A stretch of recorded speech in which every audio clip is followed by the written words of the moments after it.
Association for the great opportunity. It's a great honor to be here and speak in this forum. So a couple months ago, when I was first asked to speak in this forum, I thought about what kind of opportunities or what kind of topics would be more relevant to this group, and thought about how to form corporate strategy, product roadmap, how IT decide the budget, because we have in ADP, we do have $1 billion IT budget. And then something came to my mind. I think it might be more relevant to talk about how do we achieve success in corporate America. Because as the previous gentleman said, that we have success in many areas. We have a lot of high-powered architects, but we do need, to some degree, corporate success in management rank as well. So I think it might be interesting, might be relevant to talk to this team and share some of my perspectives. Now I'm going to finish this conversation in English, but of course in the Q&A session, you're welcome to ask me in other language other than English and Chinese. All right, at this point, I would say talking about success, so there's really no panacea to talk about success. Success can be defined very differently, and it also depends on many, many things that you might be experiencing in your corporate life. It could be corporate culture, or your corporate structure, or your manager, or your teams, or your coworkers, and the things you are doing, they're all related. So it's very hard to say there's a formula that I can talk about. If there is one, I'm sure I'm not going to be the first one to talk about it. Lots of people will realize and finish it up. So, but I have to say there's a general theme that you can see, you can feel your way out, and that's the theme. If you adopt, if you pay attention, you find them, it probably gets you a little bit better chance to be successful in corporate career. So again, to set the stage, talk about what's the background of this discussion. I think I should also talk about what ADP will be very brief introduction. So ADP is a multinational company formed 60 years ago and headquartered in Roseland, New Jersey. And it's conducting business in over 30 countries. And we have about close to 50,000 employees worldwide. And we generate $10 billion revenue. And I just checked in year 2011, ADP ranked 275 in Fortune 500 company list, which is something to be proud of for us. Again, about 60 years ago, ADP started as a payroll processing company. And the name actually is pretty funny. Today we thought data processing should all be automatic, right?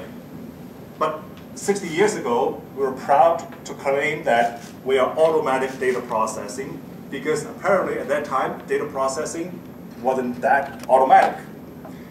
So we started as a payroll processing company. And but world changed. We became the first and the largest payroll processor in the industry. And in this industry, there are second, there are third, there are fourth, but they're all distant second, third, and fourth. We're by far the largest. But the world changed, and payroll, our industry also changed, and sticking to one thing is probably not going to get us too far, get to the next decades or millennium. So we're starting to transform ourselves from a pure payroll processor to a human capital management company, where a lot more innovation is taking place in the marketplace. And I'm not sure if you are all in this world. There's a company called SuccessFactors, formed less than 5 years ago, and now it's being sold to SAP for $3.6 billion. And another human capital management company called Taleo, being sold to Oracle for, I believe it's $1.9 billion. These are 5 years ago, no-namers, but all of a sudden, it became such a strong market force. As you can see, human capital management area is really growing. So in the past 10 years, ADP made a big stride, and I believe we have achieved our first stage success. We become the major player in human capital management market. So here I want to share the best kept secret within our industry. ADP is the oldest and the largest SaaS provider. And we're generating SaaS revenue of over $2 billion annually. And if you look at a business-to-business SaaS provider, nobody can come close to this number. We just aren't doing enough to tell about our success. ADP is generally divided into 4 big business groups, we call business units. And the first one being automobile dealer service. And then we have national accounts service, we have major account service, we have small business service. And out of these 4, we have still many other small business units. But out of these 4 major accounts is by far the largest, with close to $3 billion revenue annually. So I started ADP in year 2000, a little over 11 years ago, and I started ADP in a small business unit called Total Source. And with a great experience for me, I started as a director of emerging technology, and since then I moved in a few business units, and now I'm basically in charge of our largest business unit. I'm the senior vice president of product development. I'm running the product development group of ADP's largest business unit, major accounts. And our flagship product is called Workforce Now. And for those who care, Google Workforce Now, you'll find a lot of material about Workforce Now, about its success in the marketplace. There are many, many successful companies, but nobody is like ADP, and nobody in the HCM world have a product like Workforce Now. So in my group, we have about 400 to 450 employees, and mostly focused or concentrated here in Atlanta, Georgia, and Parsippany, New Jersey, and Hyderabad, India. We also have offices in California and a few other places.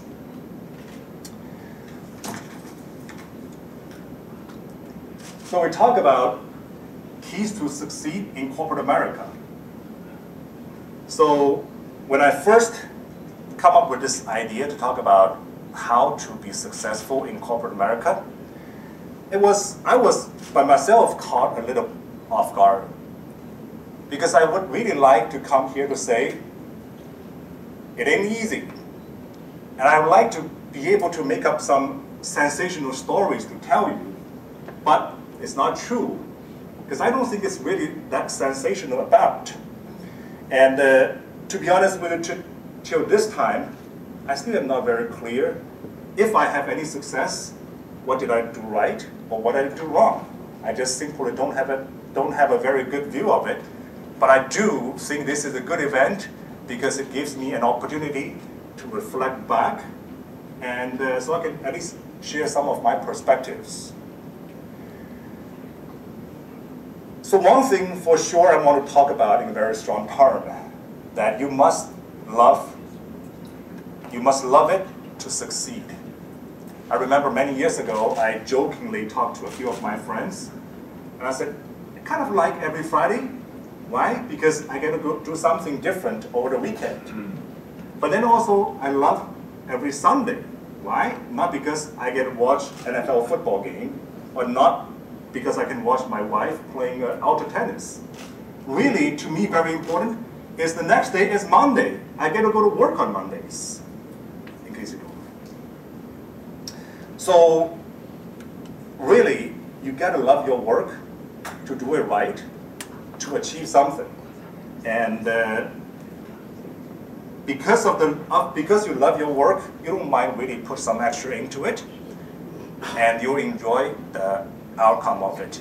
To me, there are many happy days, there are many excruciatingly frustrating days, but there's almost no boring days in my line of work.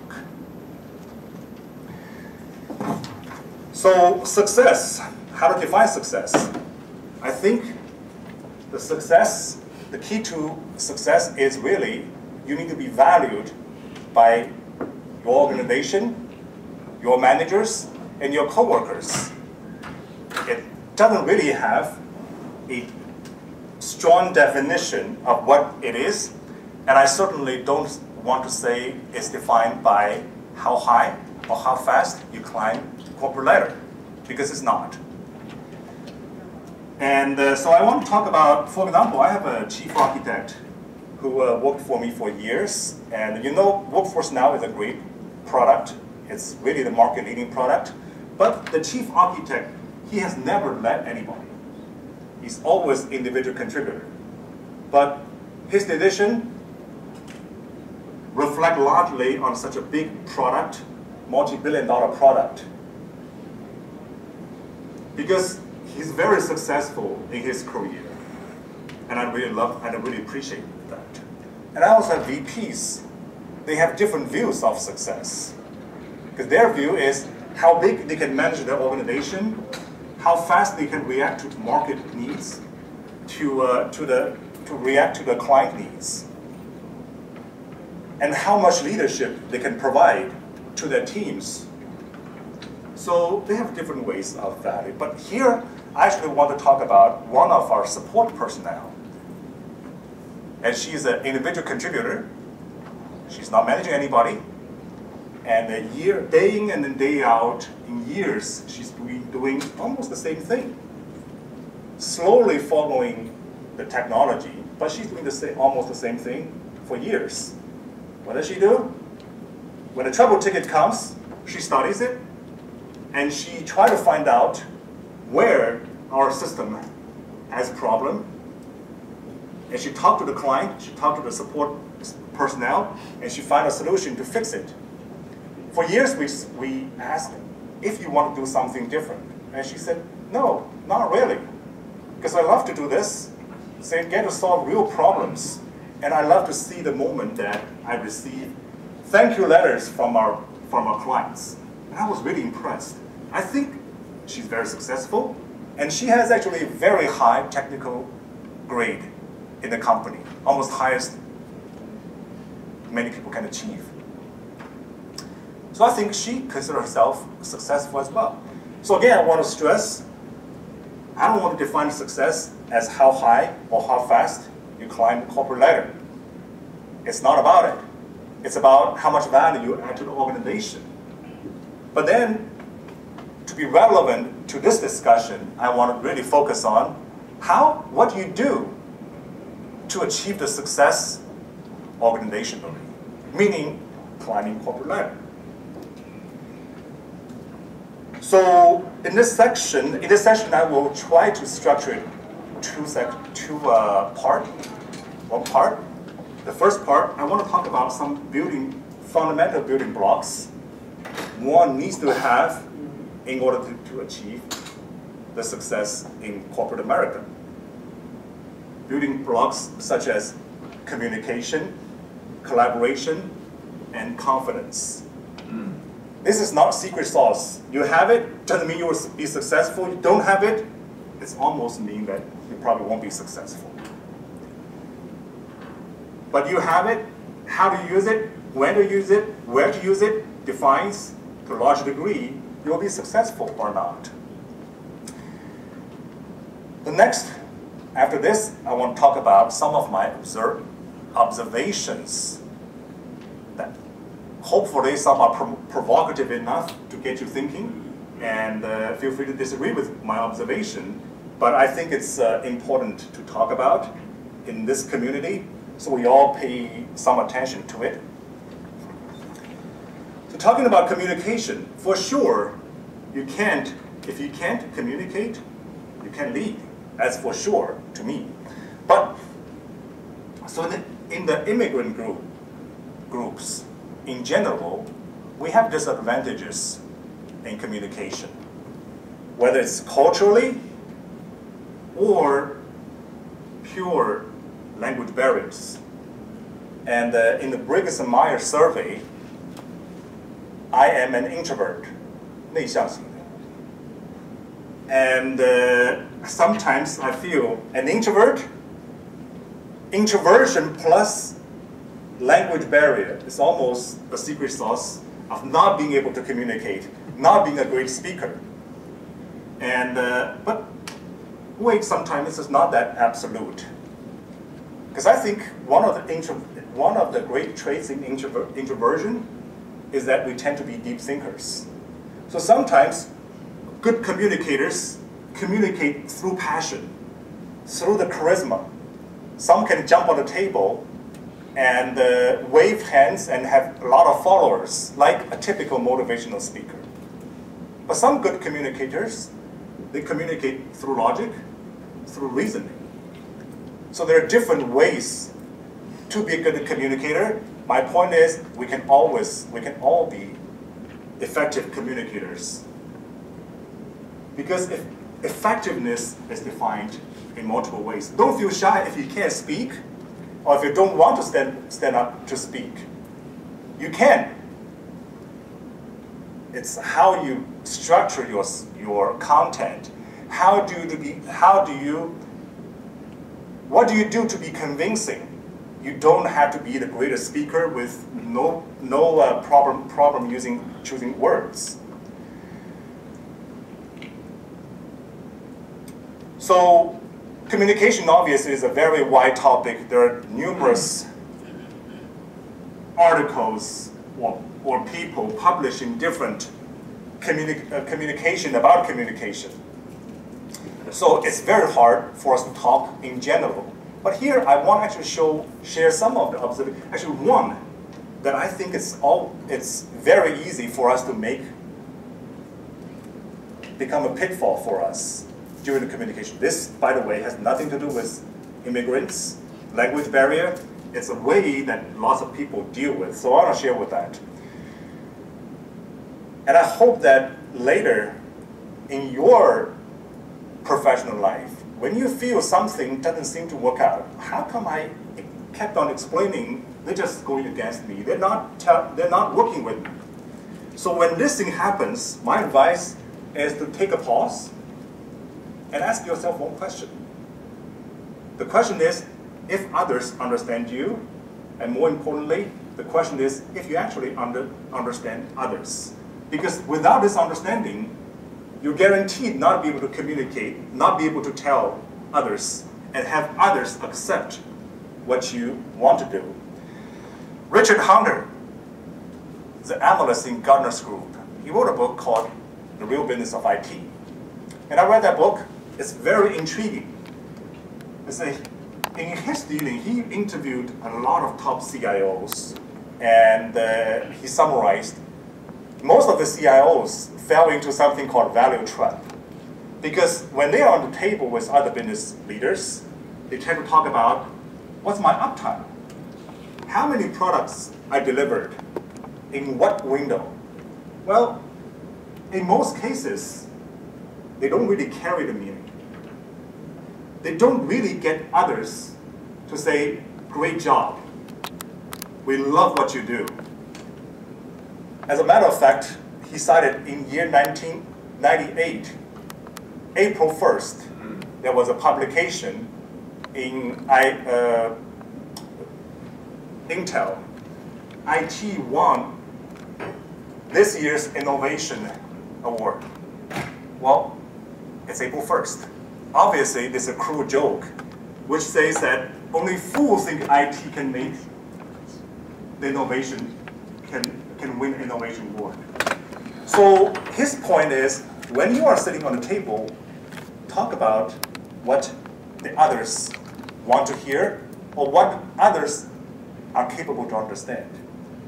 Uptime must be translated into client experience, how many lost order, and how many products you develop must translate into cost saving to the business or added revenue, because that's what's relevant to others. So IT leaders often feel angry that we have done so much, but nobody actually understands us, appreciate us. We're always considered as the cost center. Guess what? We're not really translating our achievement in the language that others understand. Why? Because we don't really understand others enough. I have two senior directors working on a very big, important initiative. At the beginning, it didn't go very well. And it didn't really move much. So they escalated to me after a few discussions, and I do find that both of them have good proposal, and they were both very right, except one didn't understand what the others was trying to communicate.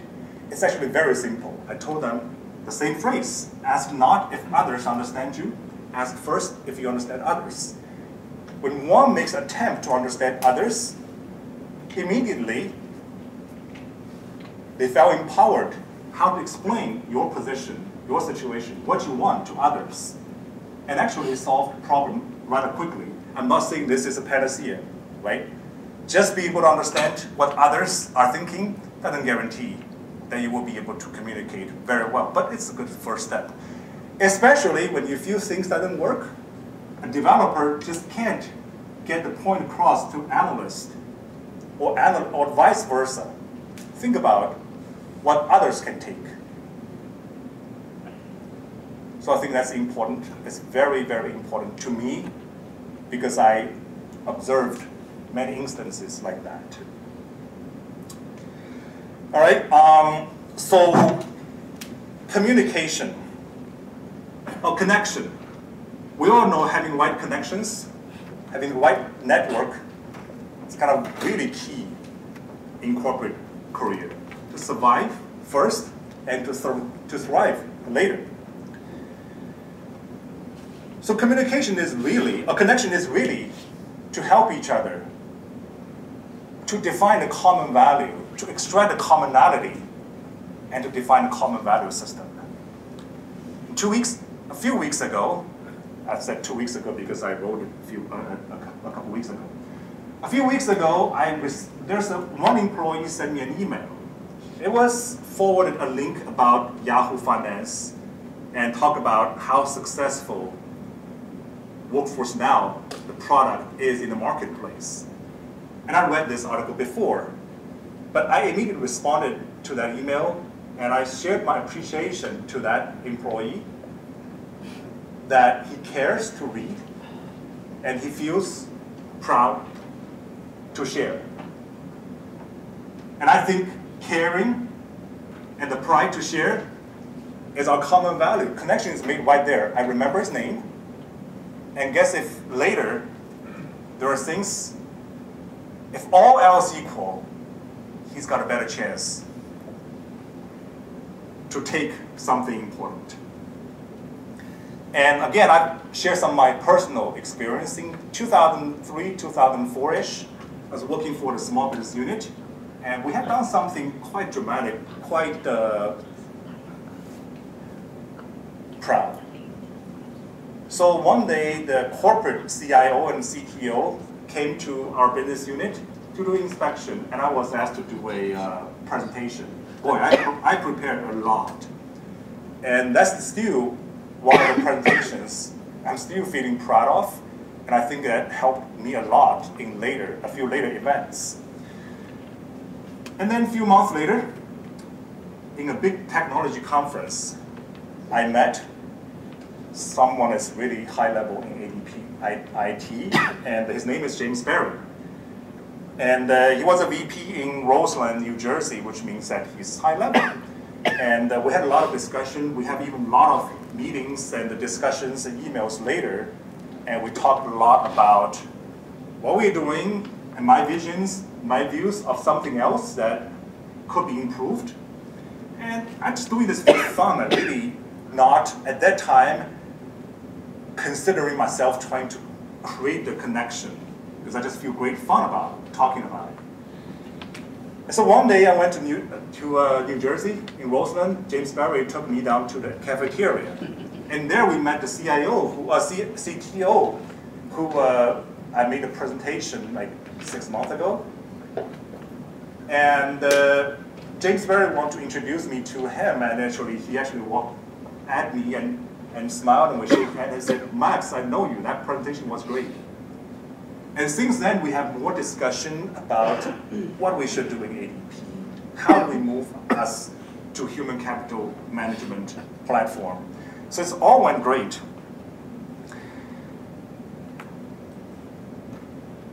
In year 2005, actually just a few days before St. Patrick's Day, there was a big initiative that ADP wanted to launch.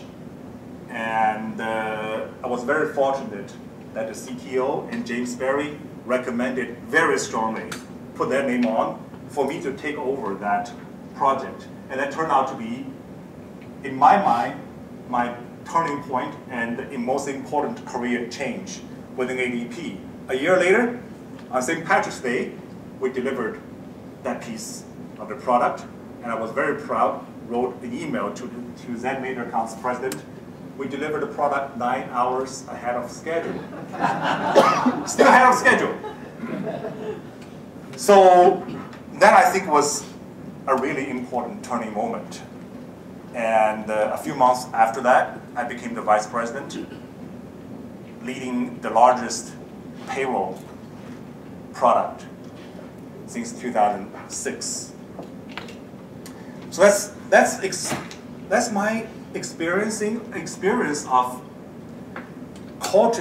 establish connection, cultivate connection. Doesn't have to be, well, in a simple term, doesn't have to go suck up, because none of us wants to do that.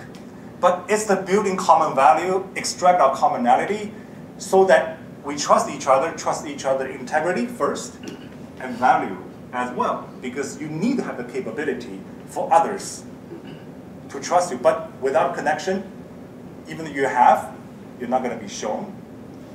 So it's important, it takes time to establish and to cultivate. And also important, I want to point out, established connection requires sacrifice. You're not always at the receiving end of benefits.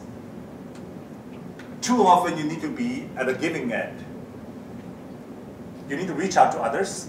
You need to offer help to others when others need it.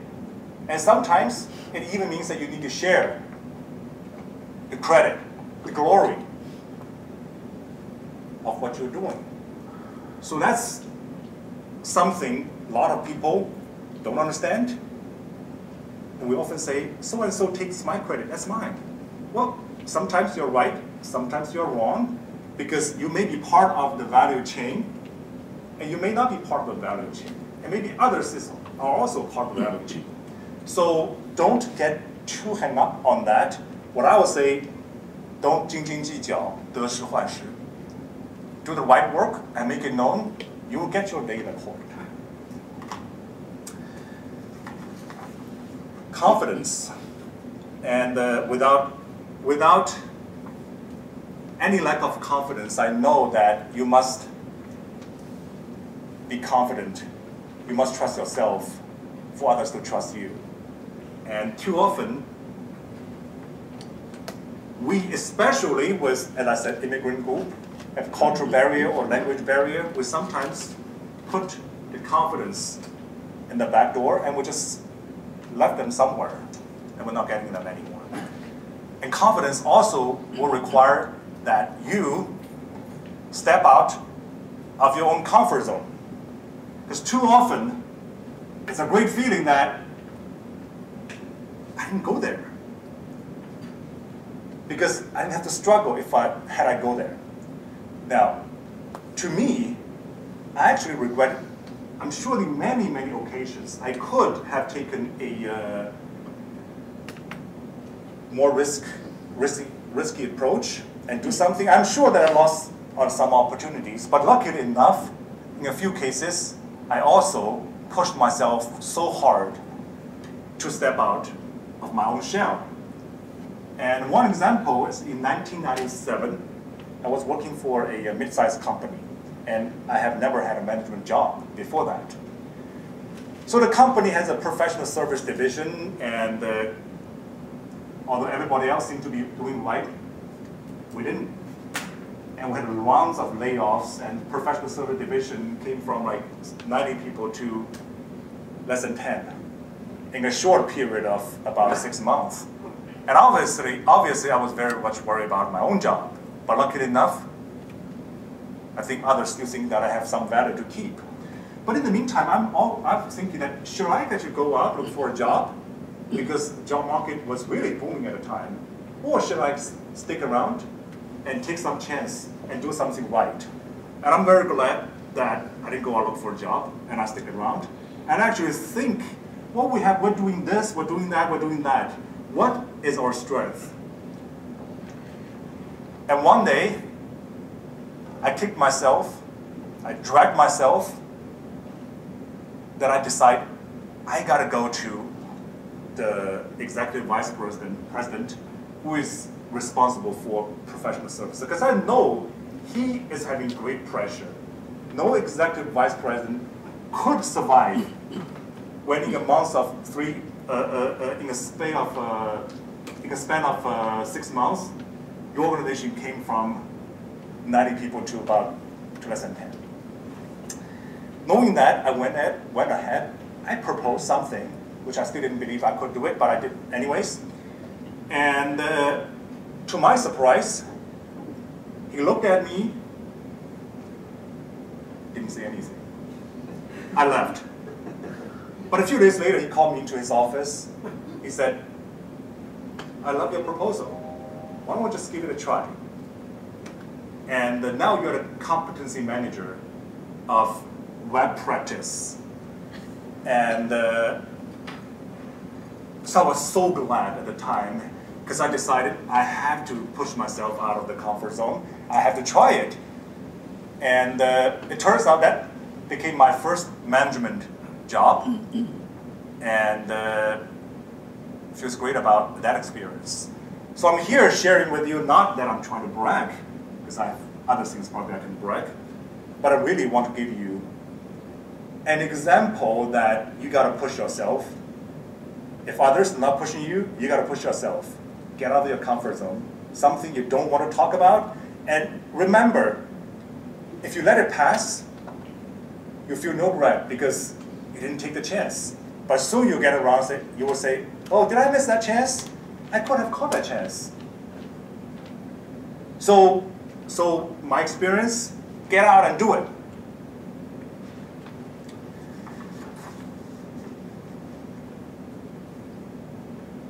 So I would say it's extremely important that we have the confidence, we push ourselves around. And without that, I'm sure that you have points that you regret that you didn't do.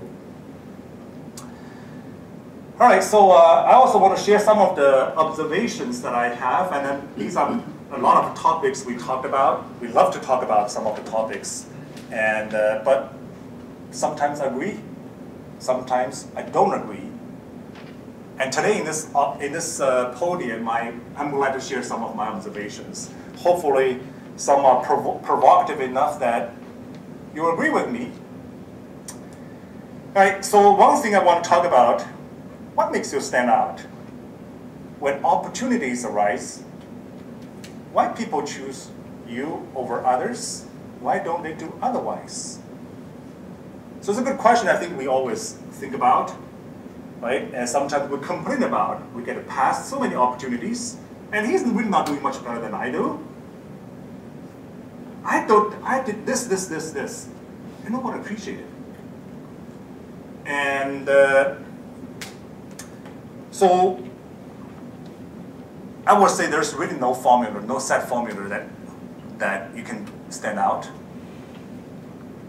at the right moment, to the right group, with the right method. And there's no formula.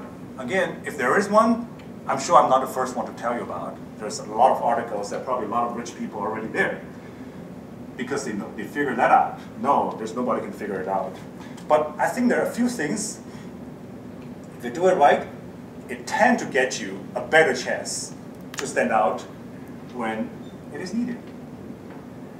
So my suggestion and my personal experience is that you must be able to articulate and act along the line of accountability, initiative, and collaboration. Now these are big words. Anybody can put on the board at any time, talk the day out of this. But I have to say that it is also discussed a lot when opportunities comes, when people talk about who should take that opportunity. It's talked about a lot. So I want to share some of my observations. Accountability means can you be dependable? Can you be trusted with doing a module, with given a research topic, or with solving a business issue? Can you be trusted? Well, many of us say, yes, I can be because I can do it. Well, I can tell you that many of us can actually do it, but only in the sunshine case, when everything seems to line up well. But can we still do it when the issue is really tough and the chance of success isn't real high? There is a lot of risks involved. Can we still do it? And also, because if you can do when everything is right, it doesn't make you stand out because anybody can do it. At least lots of people can do it. So in this tough situation, what do? Especially, many things tend to go wrong. When they go wrong, even if not through your own doing, are you the one that come up with option B and option C? And are you the one that can come up and say, hey, here's the problem, and we are going to the wrong direction, and I think we should do this, do that, and I'm accountable for it. I'll fix the mess caused by the failure. Now, if you can do so just once, I can guarantee you'll be noticed. And personally, I've been looking for a lot of times that people talk about, why don't we do this? What about that? And my first reaction is, great, can you do it? So many people actually learn not to talk to me about it because they're going to get what they don't really want. But I think it's a very, very important thing. If you prove that you have the ability, the chances next time you'll be noticed, and more than likely you're going to be given the opportunity to prove out. So initiative. We know the business world is vast. There are lots of opportunities out there. Can you spot them?